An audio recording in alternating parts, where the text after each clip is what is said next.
നമസ്കാരം. എല്ലാവർക്കും ഷാബിഷൻ്റെയും മൊയ്തീൻ ഷായുടെയും അഭിനന്ദനങ്ങളും ആശംസകളും.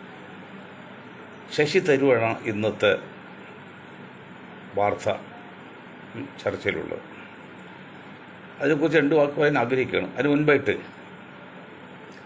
സിനിമാ നടൻ ലാലേട്ടൻ കുടിച്ച ചായപ്പാത്രത്തിൽ എനിക്കും ചായ കുടിക്കാൻ കിട്ടി മഹാഭാഗ്യമായി കണക്കാക്കുന്നു ഒരു സുപ്രസിദ്ധ നടി. സിൽക്ക് സ്മിത കടിച്ച ആപ്പിൾ ലേലത്തിൽ ലക്ഷങ്ങൾക്ക് പോയി. പിന്നെ വൃത്തിയോടെ പറയാൻ പോലാണ് ഒരു പാശ്ചാത്യ നടിയാണ്, ഇന്ത്യക്കാരൻ. അവർ വള്ളിയിൽ ഗ്യാസ് ഒരു ബലൂണിലാക്കിയിട്ട് അത് ലേലത്തിൽ വെച്ച് കോടി കേൾക്കണ്. മനുഷ്യൻ അതമ്പതിച്ചാൽ, മൃഗങ്ങളേക്കാൾ മോശമായി എന്ത് ചെയ്യും?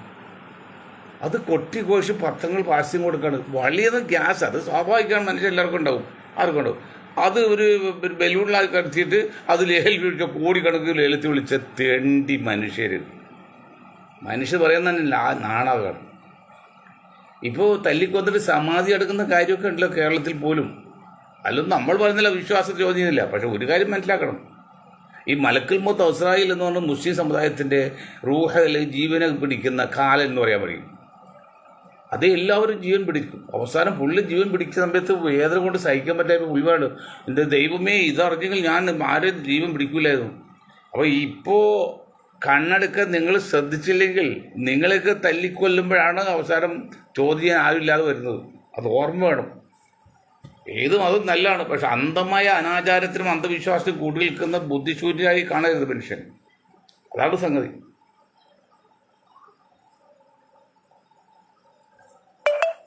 പിന്നെ സുപ്രീം കോടതി ചീഫ് ജസ്റ്റിസിനെ മാറ്റിപ്പറ്റുന്ന വാർത്ത കേൾക്കുന്നതാണ്. നാളെ പുതിയ ഇലക്ഷൻ കമ്മീഷൻ എടുക്കാൻ പോവാണ്. ഗ്യാനേഷ് കുമാറിൻ്റെയൊക്കെ ഇപ്പോൾ ലിസ്റ്റിലുണ്ട്. ഗ്യാനേഷ് കുമാർ നമുക്ക് എറണാകുളം ജില്ലാ കളക്ടറായിരുന്ന ആളാണല്ലോ. അതല്ലാതെ വേറെ ലിസ്റ്റിൽ വരുന്ന പറയാം. നാളെ അറിയാം എന്തൊക്കെയാണെന്നുള്ളത്. അതൊക്കെ വലിയ സംഭവ വികാസമാണ്. നോക്കട്ടെ, ശശി തരൂരിലേക്ക് കടന്നാൽ, അതായത് ബഹുമാന്യരെ, ബുദ്ധിയുള്ള നേതാക്കളെ, നമുക്ക് വേണ്ടത് വിവേകം ഉണ്ടാകും.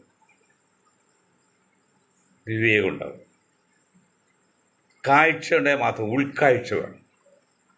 അറിവ് മാത്രം പോലെ തിരിച്ചറിവ് വേണം. ബുദ്ധി മതി, കുബുദ്ധി വേണ്ട. പിന്നെ സാമാന്യ ബുദ്ധി മതി, വക്രബുദ്ധി വേണ്ട. ഞാൻ പറയാൻ കാരണം, ഇന്ന് ഇപ്പോൾ ഒരു സഖാവ് പറഞ്ഞ് മുനമ്പ് സംഭവത്തിൽ മുസ്ലിം തീവ്രവാദികൾ ഇടപെടുന്നു. ശശി തരൂർ പറഞ്ഞ് ഭരണകക്ഷിയാണെങ്കിൽ പോലും നല്ല കാര്യം ചെയ്താൽ പറയാമെന്ന്. ഇത് രണ്ട് ഗുണം താഴ്വീത് നോക്കി നിങ്ങൾ ചില ഉത്തരങ്ങൾ കിട്ടും. ഒന്ന്, നല്ല കാര്യമാണെങ്കിൽ സപ്പോർട്ട് ചെയ്യാമെന്ന് ശശി തരൂർ പറഞ്ഞതിനെക്കുറിച്ച് ശശി തരൂർ പറഞ്ഞു.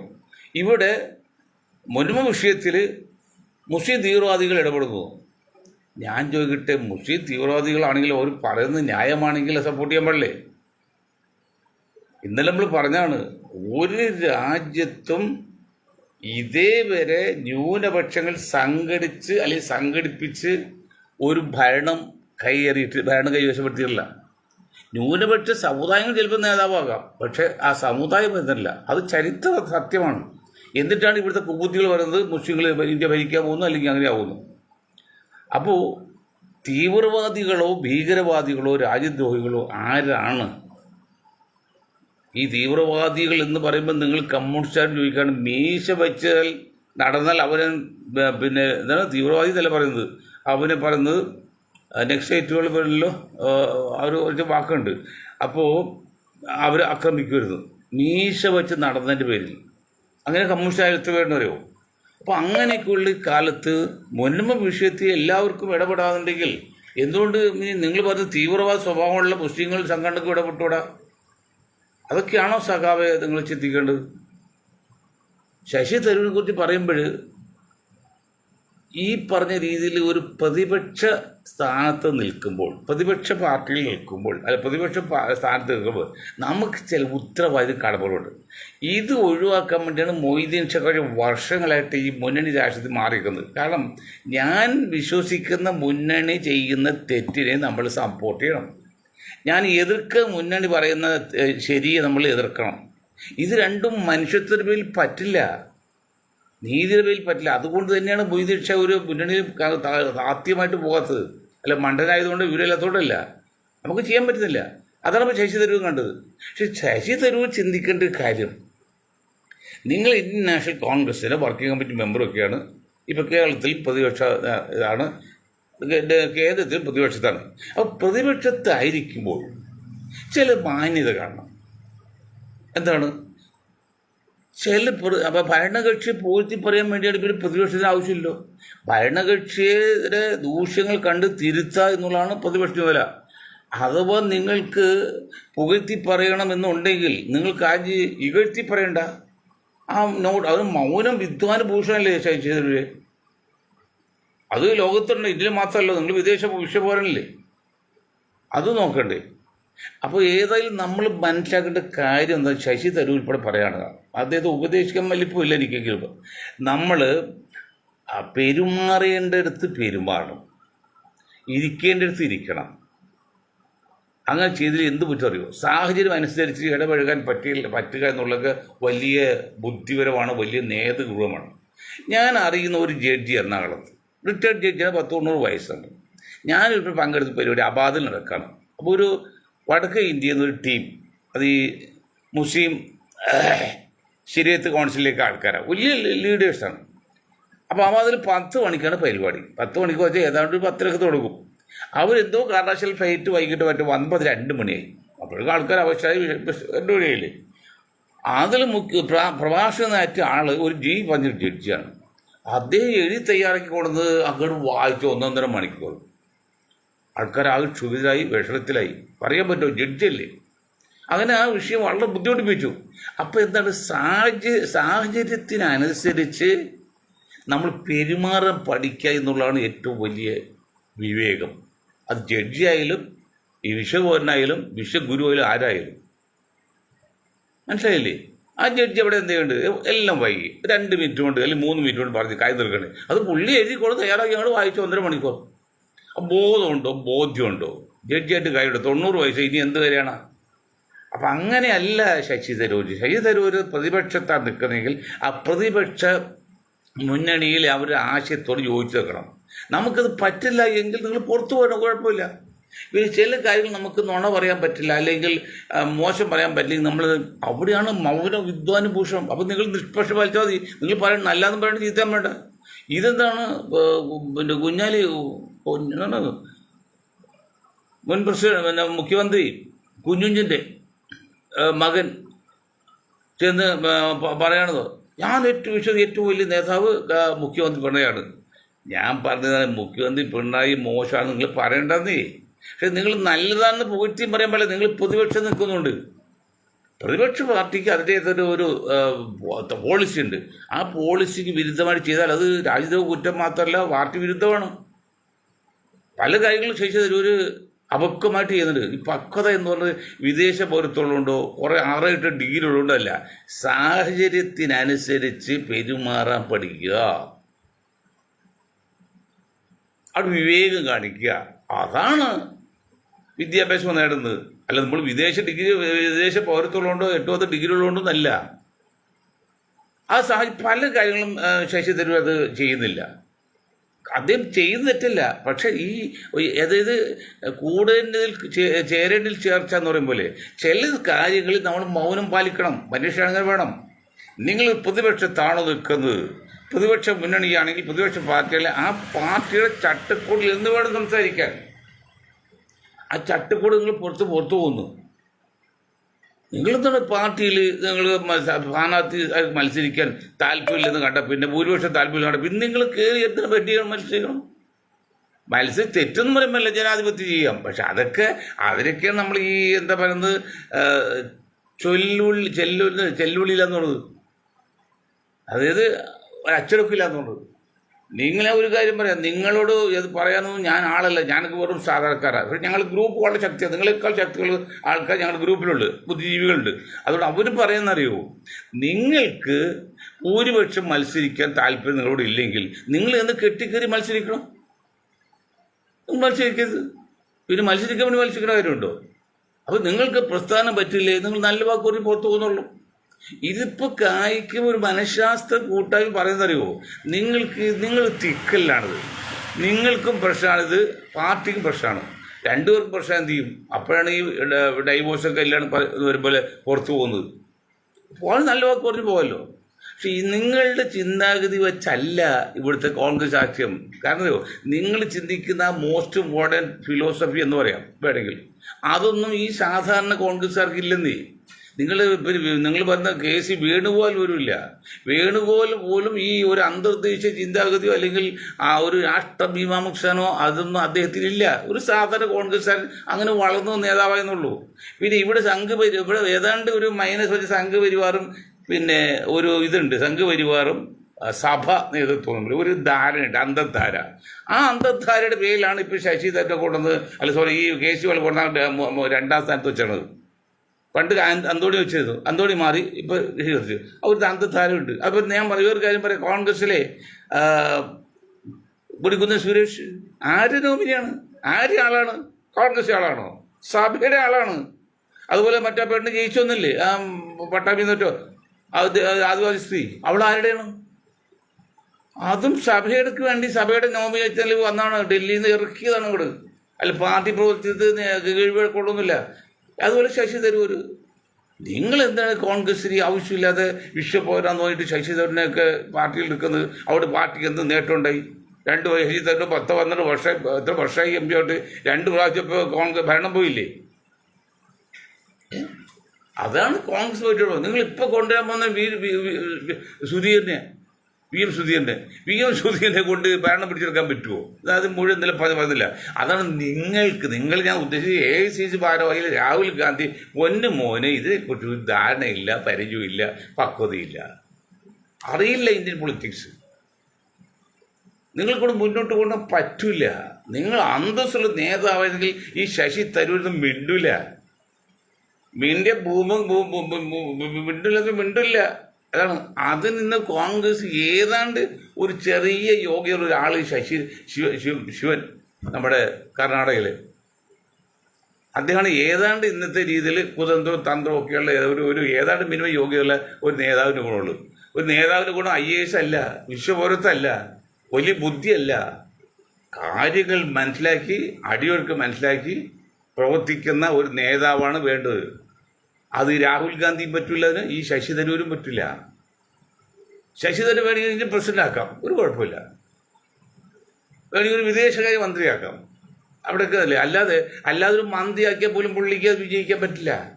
കാരണം പുള്ളിയുടെ ലൈൻ അതല്ലെന്നേ. അതാണ് പറഞ്ഞത്. അത് മോശത്തിലേ പറഞ്ഞ അർത്ഥം. ചില നല്ല കാര്യങ്ങൾ, അതായത് ചില സ്ഥലത്ത് വിദ്യാഭ്യാസം കൂടുതൽ അയോഗ്യതയാണ്.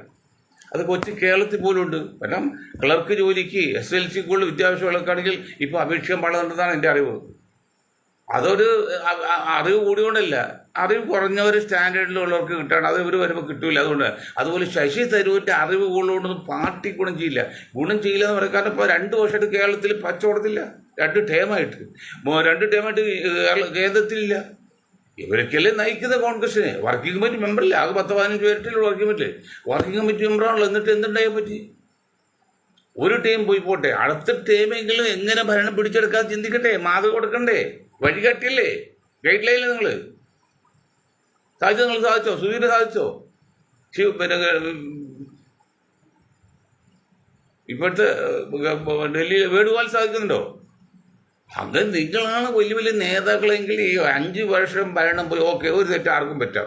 6-ാമത്തെ വർഷം നിങ്ങൾക്ക് ഭരണം പിടിച്ചെടുക്കാൻ പ്രവർത്തിക്കണ്ടേ? അത് നിങ്ങൾ ചെയ്യുന്നുണ്ടോ? നിങ്ങൾക്ക് അറിയാവോ തെറ്റ്? അറിയാവോ ചെയ്യാൻ? ഇതൊരു ഇൻഡിപെൻഡൻറ്റ് പൊളിറ്റിക്കൽ ഒബ്സർവേഷനാണ്, ഒരു സ്വന്തം രാഷ്ട്രീയ നിരീക്ഷണമാണ്.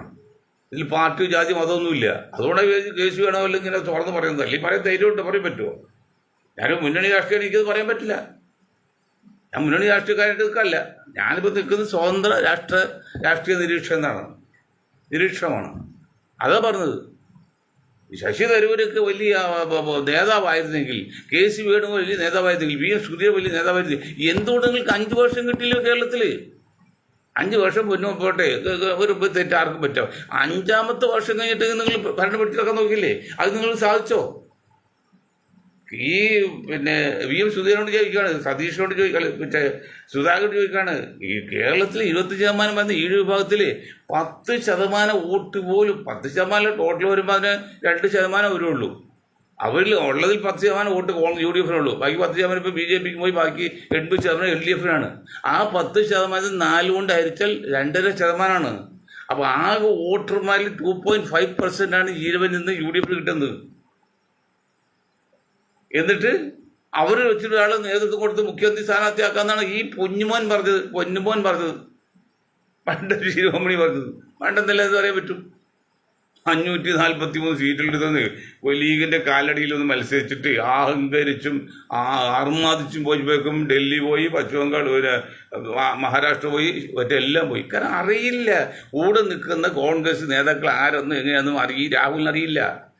അവർക്കെല്ലാം ഉള്ളിലെ ഉദ്ദേശം BJP വന്നോട്ടെ എന്നുള്ളതാണ്. ഒന്നുമില്ല എനിക്ക് കിട്ടാണെങ്കിൽ കുഴപ്പമില്ല, അല്ലെങ്കിൽ BJP വന്നോട്ടെ. ഇതാണ് കോൺഗ്രസ് 90% നേതാക്കൾക്ക് ഇപ്പം മാർക്സിസ്റ്റ് തുടങ്ങിയത്. ഒരു നിലക്കിന് UDF വരാൻ സാധ്യതയില്ല. എങ്ങനെയെങ്കിലും LDF-ന് വരില്ല. അതെല്ലാം സാഹചര്യം കാണുന്നത്. അതിലൊക്കെ ഒരു സൂചന കാണുന്നതൊക്കെ. കാരണം കോൺഗ്രസ്സിൽ നേതാക്കൾക്ക് കേരളത്തിൽ മുഖ്യമന്ത്രി ആകാൻ ആഗ്രഹിക്കുന്ന 5-6 പേരിൽ ഒരു മെയിൻ ആളാണ് ഇപ്പോൾ ശശി തരൂർ. ശശി തരൂർ വരെ പൗട്ടാക്കിൽ പുറത്താക്കും. അങ്ങനെ എല്ലാവരും മാറ്റും. പണ്ട് പാരമ്പര്യമുണ്ട്. ഈ സോണിയാഗാന്ധിയുടെ കാലത്ത് കോൺഗ്രസ്സിൽ പ്രധാനപ്പെട്ട നേതാക്കളെയൊക്കെ പറഞ്ഞു വിട്ട്, ഒരു 10-15 നേതാക്കൾ വിട്ട്.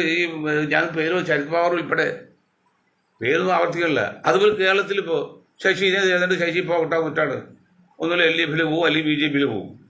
രമേശ് ഏതാണ്ട് പോകാൻ തയ്യാറായി നിൽക്കുക, അല്ലെങ്കിൽ അത് ആക്കിയിട്ട് പോയില്ലെങ്കിൽ ഒരു പോകാൻ സാഹചര്യം ഉണ്ടാക്കും. അതേതുപോലെ എന്നറിയോ, ഞങ്ങളുടെ നാട്ടിൽ ഒരു പണക്കാരുണ്ട്. പണക്കാരൻ സ്വാഭാവികമായിട്ടും പണക്കാരുടെ വീട്ടിലാണല്ലോ കല്യാണം കഴിയത്. അപ്പോൾ കുറച്ച് അകലെ കല്യാണം കഴിയും. ഒരു സോമിലും ഒക്കെയാണ്, കുറച്ച് പദവിയൊക്കെ ഉള്ളതാണ്. അപ്പോൾ ഒരു ആംഗളച്ചെറുക്കുണ്ട്. ആംഗളച്ചെറുക്കൻ വിചാരിക്കും എന്നാൽ അവിടെ പോയി ഇത്താത്തടുത്ത് 1-2 ആഴ്ച നിൽക്കാമെന്ന് വിചാരിച്ച് പോകും.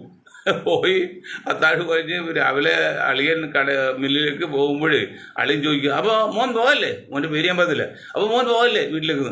വീട്ടിലോട്ട് നിൽക്കാൻ പറ്റുമോ? ഉള്ള ചുറ്റുകാല അന്ന് തന്നെ വീട്ടിലേക്ക് വരും. ഒരു ദിവസം ആദ്യം എന്നുള്ളൂ. അതുപോലെ ഈ ശശിനെ കഴിയുമ്പോഴൊക്കെ പുറത്തു പോകാൻ സാഹചര്യം ഉണ്ടാക്കാണ്. അതുപോലെ രമേശ് അങ്ങനെ ഉണ്ടാക്കുന്നുണ്ട്. രമേശ് എന്തും ചെയ്യണ്ട, ഒന്നുകിൽ പുറത്തു പോകണം, നിൽക്കുക. അത് നിൽക്കാൻ പറ്റുന്നില്ല, നിർത്താൻ പറ്റുന്നില്ല ഓരോ കാലം കൊണ്ടും. അപ്പോൾ പുറത്തു പോകേണ്ടി വരും. ഇതിൻ്റെയൊക്കെ അർത്ഥം പക്വതയില്ലാത്ത, പാകതയില്ലാത്ത, അന്തസ്സില്ലാത്ത, ദീർഘവിഷമില്ലാത്ത, എക്സ്ട്രാ കഴിവൊന്നുമില്ലാത്ത ഈ നേതാക്കളാണ് ഇപ്പോൾ AICC വന്നിരിക്കുന്നത്. അവരാണ്. അങ്ങനെ അല്ലായിരുന്നെങ്കിൽ, ഞാൻ വീണ്ടും പറയാം, കേണിങ്ങാൽ തല്ലിക്കൊന്നാലും വീണ്ടും പറയാണ്, ഞാൻ സത്യം പറഞ്ഞില്ലെങ്കിൽ അത് സമൂഹത്തോട് ചെയ്യുന്ന വലിയ വഞ്ചനയായിരിക്കും. അല്ലെങ്കിൽ ഇന്നലെയും പറഞ്ഞ് ഇന്നും പറഞ്ഞതാണ്, ജയപ്രകാശ് നാരായണജി വന്നില്ലേ, അദ്ദേഹം ഒരു 2 ഫോർമുല പറഞ്ഞില്ലേ. എടോ ഗാർഗെ അല്ലെങ്കിൽ ശശി തരൂരൊക്കെ ചിന്തിക്കുക, നിങ്ങൾക്ക് ബുദ്ധി ഉണ്ടെങ്കിൽ. അവരെന്താ പറഞ്ഞത്? ജയപ്രകാശ് നാരായൺ നിങ്ങളെക്കാൾ മോശമൊന്നുമല്ല ജയപ്രകാശ് നാരായൺ. അതേ പറഞ്ഞാണ്, ഞാൻ ഒരു സ്ഥാനം വഹിക്കില്ല. വളരെ വ്യക്തമാണ് ഇത് പറയുന്ന. മൊയ്തീൻ ഷാഹിൽ പറയുന്നത് വളരെ വ്യക്തമാണ്. ആര് പറഞ്ഞതല്ല, എന്ത് പറഞ്ഞു നോക്കിയാൽ മതി. അദ്ദേഹം ഞാൻ ഒരു സ്ഥാനം വഹിക്കില്ല. ഓക്കെ, പിന്നെ കോൺഗ്രസ് വെച്ച് എല്ലാവരും കൂടെ ചേർക്കണം. 2 പോയിന്റ് പറഞ്ഞു, 3-ാമത് പോയിന്റ് പറഞ്ഞില്ല. ആ 2 പോയിന്റ് ക്ലിക്കാൻ്റെ പേരിൽ ഭരണം കിട്ടിയില്ലേ? കോൺഗ്രസ് താഴെ ഇറക്കിയില്ലേ? പക്ഷെ അന്ന് ആത്മാസം ഉണ്ടായിരുന്നാണ്. കോൺഗ്രസ് താഴെ ഇറക്കുക എല്ലാവർക്കും ആത്മാസം ഉണ്ടായത്. പക്ഷെ ഇന്ന് BJP താഴെ ഇറക്കുക ഈ ആത്മാസം ഇപ്പോഴത്തെ ഗ്യാങ്ങിന് വല്ലവർക്കും ഇല്ല. അവിടെയാണ് തെറ്റുപറ്റുന്നത്, അവിടെയാണ് പഴിച്ചു പോയത്. കോൺഗ്രസ്സിലെ ഇപ്പോൾ കമ്മ്യൂണിസ്റ്റ് പാർട്ടിയിലൊക്കെ പല നേതാക്കൾക്കും അങ്ങനെ BJP ഒഴിവാക്കണം അല്ലെങ്കിൽ പുറത്താക്കണം എന്നുള്ള ആത്മാസയില്ല. ഒരു ഒഴുക്ക് നിന്ന് പോകുന്നു. KC വേണുഗോപാൽ വരുമല്ലേ, അത് ഞാൻ പറയില്ല. KC വേണുഗോപാൽ വരെയും BJP താഴെ ഇറക്കാനുള്ള ആത്മാർത്ഥ്യമൊന്നുമില്ല. പുള്ളിക്ക് മുഖ്യമന്ത്രിയാകാൻ ആഗ്രഹമുണ്ട്. കേരളം കിട്ടില്ല എന്നറിയാം. അതല്ല കളിയാണ് ഇപ്പോൾ കളിക്കുമ്പോൾ. നശിപ്പിച്ചാണ് കൊണ്ട് കോൺഗ്രസ്. ശശിയൊക്കെ എന്തൊക്കെ പറഞ്ഞാലും വ്യക്തിത്വമുള്ള ആൾ ശശി തരൂരെ കൂടെ നിർത്തേണ്ട കാര്യം ഈ കോൺഗ്രസ് ഭാരവാഹികൾക്കില്ലേ, AICC ഭാരവാഹികൾക്കില്ലേ? അദ്ദേഹം ലേഖനം എഴുതിയെങ്കിൽ അത് വേണ്ട ചർച്ച ചെയ്യാതെ അങ്ങോട്ട് വിട്ടാൽ ഞാൻ പറയുമോ? ആരേറിയോ? അപ്പം അദ്ദേഹം നാറ്റിച്ചു കളഞ്ഞു. അത് ഞാൻ പറഞ്ഞത്, ഞാൻ ഈ ബഹുജൻ സമാജ് പാർട്ടി പ്രവർത്തിക്കുമ്പോഴേ അത് ദളിത് ബാക്കിയുള്ള പാർട്ടിയാണല്ലോ. അപ്പോൾ ഏതെങ്കിലും വെളുത്ത പെണ്ണ് ഒരു വീട്ടിലുണ്ടെങ്കിൽ അവിടെ ചുറ്റിപ്പറ്റി പണത് രാഷ്ട്രീയം നടത്തി അവസരം ആ കുട്ടി കയറി വയറ്റിലാക്കും. വീടും നശിച്ച് നാറും കെട്ട് അവർ നശിച്ച് ആ നേതാക്കൾ നശിച്ച് എല്ലാം പോതുപോലെ കോൺഗ്രസിൻ്റെ ഈ പോക്ക് ഇതാണ്. ഇങ്ങനെ ഓരോ ഗ്രൂപ്പ് കളിച്ച് അങ്ങോട്ടും ഇങ്ങോട്ട് കാല് വാരി അവസാനം നശിപ്പിച്ച് കളയും. അതാണ് കണ്ടതിനാണ്. പണ്ട് കോൺഗ്രസ് ചോദ്യം ചെയ്യുമ്പോൾ നേതാക്കളുണ്ടായിരുന്നു ഇന്ത്യയിൽ. ആ കാലം പോയത് BJP അസംഘപരിവാറും കഴിഞ്ഞ 100 വിജയത്തിൽ എത്തിക്കായിരുന്നു. അതിൻ്റെ രീതി അവരെ ചെയ്യുന്നതിൽ ഞാൻ തെറ്റായിട്ട് ശരിയായിട്ട് അവർ ചെയ്യുന്നതിൽ ആത്മാർത്ഥതയുണ്ട്, അതിൽ തന്ത്രമുണ്ട്, യുക്തിയുടെ ഒക്കെ ഉണ്ട്. അത് ഏറ്റവും വലിയ തന്ത്രം ഞാൻ പറഞ്ഞല്ലോ, നിങ്ങൾക്ക് കാണല്ലേ, വോട്ടേഴ്സ് ലിസ്റ്റിൽ ഒരു പേജിന് BJP ചെയ്യുന്ന ഒരാളെ ഒരു പെരിയോനെ ആക്കും. ആ പെരിയോനെ സഹായിക്കാൻ 12 പേര് വേറെയുണ്ട്. അപ്പോൾ 13 പേരാണ്ടോ ശശി തരൂര്? 13 പേരാണ് ഒരു വോട്ടേഴ്സ്. ഒരു പേജിൽ കൂടി 250 വോട്ടർമാരുള്ളൂ. 250 വോട്ടർമാരുള്ളെങ്കിൽ എന്തിനുണ്ട്? 8 പോയിട്ട് 24 6 4 24 60 വീടുണ്ടാവുള്ളൂ, 60 ഫാമിലി ഉള്ളൂ. 6 4 24 250 വോട്ടർമാർ. അപ്പോൾ 250 വോട്ടർമാർക്ക് ഏതാണ് 13 പേരാണ് ആത്മാർത്ഥമായിട്ട് കണ്ണിൽ ഉന്നയിച്ച് കാത്തിക്കുന്നത്. ഒരു വോട്ടർ ചേർത്താൽ അവർക്കറിയും, പോയാലറിയും. ഈ ഒരു പ്രവർത്തന രീതി കോൺഗ്രസിനുണ്ടോ? അല്ലെങ്കിൽ ഇന്ത്യയിലെ പ്രതിപക്ഷം ഏതെങ്കിലും പാർട്ടിക്കുണ്ടോ? ഇവിടെ CPM കുറച്ചൊക്കെ ശ്രദ്ധിക്കണം, മുസ്ലിം ലീഗ് കുറച്ചൊക്കെ ശ്രദ്ധിച്ചെന്ന് പറയും. മുസ്ലിം ലീഗ് ആകെ ഒരു പരക്കാം, മുസ്ലിം വായിക്കൊന്നും അവർക്ക് കണ്ണിങ്ങാണ്, കാര്യം കുഴപ്പമൊന്നുമില്ല. പക്ഷെ ആ പേര് മാറ്റാത്തതാണ് അവർക്ക് ഈ മുഴുവൻ ഊർജ്ജം കിട്ടാത്തത്, വെയിറ്റ് കിട്ടാത്തത്. മറ്റുള്ള പറയുമ്പോൾ തല കുഞ്ഞ് പോലെ ആ മുസ്ലിം എന്ന് ജാതി ഉപയോഗിക്കുന്നുണ്ട്. നിങ്ങൾ ജാതി ഉപയോഗിക്കാതെ നിങ്ങളിതൊരു ദേശീയ പേരിലിട്ട് നോക്കി, കേരള രാഷ്ട്രീയം നിങ്ങളുടെ കയ്യിലിരിക്കും. അത് കോൺഗ്രസ് ബുദ്ധി സമ്മതിക്കില്ല. നിങ്ങളത് തന്നെ വെച്ചോ. BJP സമ്മതിക്കില്ല, നിങ്ങളത് തന്നെ വെച്ചോ. അവർക്ക് നല്ലതാണ്. ആ ഇന്ത്യൻ യൂണിയൻ മറപ്പിൽ ലീഗും കത്തോലിക്കും കോൺഗ്രസും ആണ് BJPക്ക് നല്ലത്. അതവർ ബുദ്ധിയുള്ളതുകൊണ്ട് അവർ അത് മാറ്റില്ല. അല്ലെങ്കിൽ നമ്മൾക്ക് രാഹുൽ ഗാന്ധി എല്ലാം മടക്കി മാറിപ്പോയതാണ്. നിങ്ങൾ ആ ലിയേറ്റ് നടത്തിക്കൊന്നു പോയി. ആ മനുഷ്യൻ നല്ല മനുഷ്യൻ, നല്ല പയ്യനാണ്. ഒരു അപകടം മനസ്സിലാക്കിയ ഏത് ശക്തികൾ 5000 കോടി കൊടുത്ത് കോർപ്പറേറ്റിനെ ഏൽപ്പിച്ചിട്ട് എന്താണ് കോച്ച് യാത്ര നടത്തി. ലോകത്ത് ആരെങ്കിലും കോച്ചിൽ യാത്ര നടത്തിയുണ്ടോ? ലോഡ്ജിലും താമസിക്കുക, കോച്ചിൽ താമസിക്കുക, എന്തൊക്കെ ചെയ്യാവുന്ന കോച്ച് സ്വന്തമാണല്ലോ, അങ്ങനെ താമസിക്കുക. ലോകത്ത് ആരുമല്ല, ഇന്ത്യയിൽ ഒരു പാർട്ടിയും നടത്തിയിട്ടില്ല. അതുകൊണ്ട് എന്ത് വെച്ച് ഓപ്ഷൻ കിട്ടുന്ന BJP സംബന്ധിച്ച് അവർക്കൊരു പിന്നെ ഐശ്വര്യ കിടന്നൊരു ഓപ്ഷൻ കിട്ടിയ പോലെ പോയി. അതുകൊണ്ട് ജയിച്ചത്. അല്ലെങ്കിൽ കഴിഞ്ഞ ഇലക്ഷൻ തോക്കിട്ട് വരെ നടക്കില്ല. ആകെ ഒരു പ്രതീക്ഷയുള്ളത് കോൺഗ്രസ് സംബന്ധിച്ച്, ആകെ ഒരു പ്രതീക്ഷയുള്ളത് നിങ്ങൾ ആ ശിവകുമാർ കർണാടക ശിവകുമാറിനെ എന്തെങ്കിലും തെറ്റാ ചെയ്ത് അദ്ദേഹത്തെ ഏൽപ്പിക്കുന്നത്. എങ്ങനെയെങ്കിലും പുള്ളിക്കാരൻ അതിൽ ചെയ്യാൻ മരുങ്ങുണ്ട്, വഴിയുണ്ട്, പണമുണ്ട്, പ്രതാപമുണ്ട്, ഗുണ്ടായുസുണ്ട്, അത്യാവശ്യം എല്ലാം ഉണ്ട്. നിങ്ങൾ ഏൽപ്പിക്കുക, 5 വർഷത്തേക്ക് അദ്ദേഹത്തെ ഏൽപ്പിക്കുക. അല്ല ഈ ശശി തരൂരിനെ അങ്ങ് രാഹുൽ വായന വെച്ചുകൊണ്ടോ അല്ലെങ്കിൽ ഗാർഗെ വെച്ചുകൊണ്ടൊന്നും ഇന്ത്യയിൽ BJP ഭരണം പിടിച്ചെടുക്കാൻ സാധിക്കില്ല. കാരണം ശിവകുമാറിന് ആൾക്ക് പേടിയുണ്ട്. മര്യാദ പറഞ്ഞ് കേട്ടില്ലെങ്കിലോ ഒതുക്കാനറിയാം. എന്തിനാ അമിത്ഷായും മോഡിയും പേടിക്കുന്നത്? തട്ടിക്കളയത്. അങ്ങനെ പല സംഭവം ഉണ്ടായിട്ടല്ലോ, അതുകൊണ്ട് അവർ പേടിക്കുന്നത്. രാഹുൽ ഗാന്ധി ആർക്കും പേടിയുണ്ടോ? ഒരു കൊച്ചുവിൽ പേടിയുണ്ടോ? അത് മാറിക്കിടാന്ന് പറയാനുള്ള എന്തെങ്കിലും കഴിവുണ്ട് രാഹുൽ ഗാന്ധി? ഗാർഗയ്ക്ക് ഉണ്ടോ? ശിവകുമാറല്ല. ശിവകുമാർ പറഞ്ഞ് കേട്ടില്ലെങ്കിൽ അയാൾക്ക് അറിയാം എങ്ങനെ ഇരുത്തണം, ഒതുക്കണമെന്നൊക്കെ. ആ കഴിവ് എല്ലാവർക്കും കിട്ടുന്ന കഴിവില്ല. അതുപോലെ 10 ആൾ കോൺഗ്രസിലുണ്ടെങ്കിൽ BJP താഴെ വെക്കാൻ പറ്റും. 10 ആളിനെ മതി. കാരണം അവരും മര്യാദ പഠിപ്പിക്കല്ലോ. ഇത് എന്ത് ചെയ്താലും കോൺഗ്രസ് ശിക്ഷയിലൊന്നുമില്ല. എന്താ ശിക്ഷയൊന്നും? നീ ആരുടെ എന്നെ ശിക്ഷിക്കാതെ ചോദിക്കുന്നത്? അച്ചടക്കമില്ലാത്ത പാർട്ടി, മര്യാദ ഇല്ലാത്ത പ്രവർത്തകർ കോൺഗ്രസിനെ കുറിച്ച് പറഞ്ഞു. അത് കമ്മ്യൂണിസ്റ്റ് പാർട്ടി ഏതാണ്ട് അതുപോലെ തുടങ്ങി. പണ്ടല്ല കമ്മ്യൂണിസ്റ്റ് പാർട്ടി ഭയം, നേതാവ് പറഞ്ഞാൽ അപ്പോൾ പോവില്ല. ഇന്നിപ്പോൾ അതും നേതാവ് കുറ്റി ചെയ്താൽ പിന്നെ ശിഷ്യം പോവില്ലേ? കോൺഗ്രസ് അല്ല ഒരു അച്ചടക്കക്കാരുടെ പാർട്ടിയാണോ? അച്ചടക്ക പാർട്ടിയുണ്ടോ? ആരെങ്കിലും അവർ വക വയ്ക്കുമോ? അല്ലെങ്കിൽ തൃശ്ശൂർ കോൺഗ്രസ് മുന്നണി നിർത്തിയിട്ട് അയാൾ തോൽപ്പിച്ച് അവർ വീണ്ടും അധികാരം പ്രസിഡന്റ് ആകാൻ പോകണം. അതൊക്കെ ഒരു വഞ്ചന തട്ടിപ്പല്ലേ. അവരൊക്കെ കൂട്ടുകാലിലൂടെ കണ്ടറിയില്ല. ഏതാണെങ്കിലും പാർട്ടിയിൽ നിൽക്കുകയാണെങ്കിൽ ആരും ആത്മാർത്ഥം കാണിക്കണം, പറ്റില്ല പുറത്തു പോകണം. ഇത് വഞ്ചനയിൽ കാണിക്കുന്നത് ഒരു സ്ഥാനാർത്ഥി. അത് കോൺഗ്രസ് സ്വഭാവമാണെന്നേ. ഞാൻ അനുഭവമാണല്ലോ. എന്നെ കോൺഗ്രസ് അന്ന് ഞാൻ മത്സരിച്ച വാർഡിൽ മത്സരിക്കാൻ ഒരൊറ്റ കോൺഗ്രസ് അല്ല, അഡ്വക്കേറ്റ് അബ്ദുൽ വാഹിദിനെതിരെ.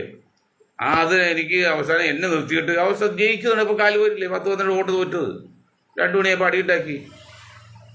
എന്ത് തീവട്ടി പൊളിയുന്നത്? അത് മുസ്തഫ സാഹിബൊക്കെ ഉള്ള കാലത്തായിപ്പോൾ അത്. അന്ന് ഞാനും സ്ഥാനാർത്ഥി നിൽക്കുന്നത് അടുത്തടുത്ത്. അപ്പോൾ മുസ്തഫ സാഹിബിക്കോട് വന്നിറങ്ങിയിട്ട് വാഹിന്ന് എൻ്റെ എതിർ സ്ഥാനത്തെ കയറ്റി പിടിച്ച് ബൂത്തിലേക്ക് പോകുന്നു. ബൂത്തിലേക്ക് 100 മീറ്റർ നടക്കണം. അപ്പോൾ വോട്ടുമാരെന്ത് ജയിക്കണത്?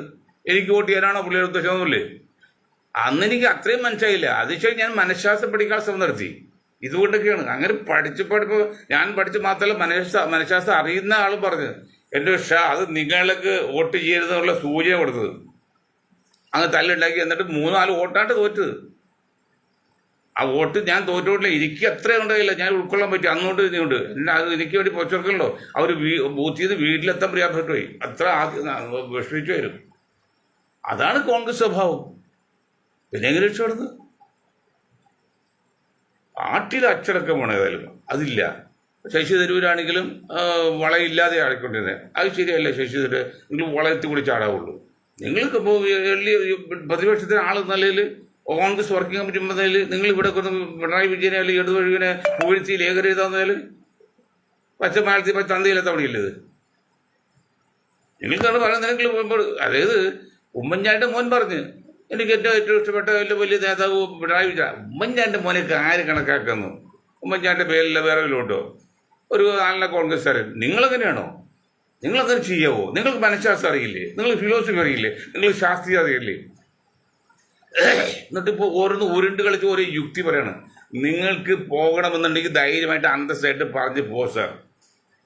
അല്ല നിങ്ങൾ കോൺഗ്രസ് പഠിപ്പിക്കാൻ നോക്കില്ലേ? പ്രതിപക്ഷ പാർട്ടിയുടെ തത്വം പാലിക്കണം. ഏത് ഉന്നതരായാലും അതിൽ തെറ്റ് തന്നെയാണ്. ഇത്രയും കാര്യം പറഞ്ഞുകൊണ്ട് ഞാൻ എൻ്റെ വാക്കുകൾ നിർത്താൻ നിങ്ങൾക്ക് ഒരായിരം നന്ദി ചെയ്യുന്നു.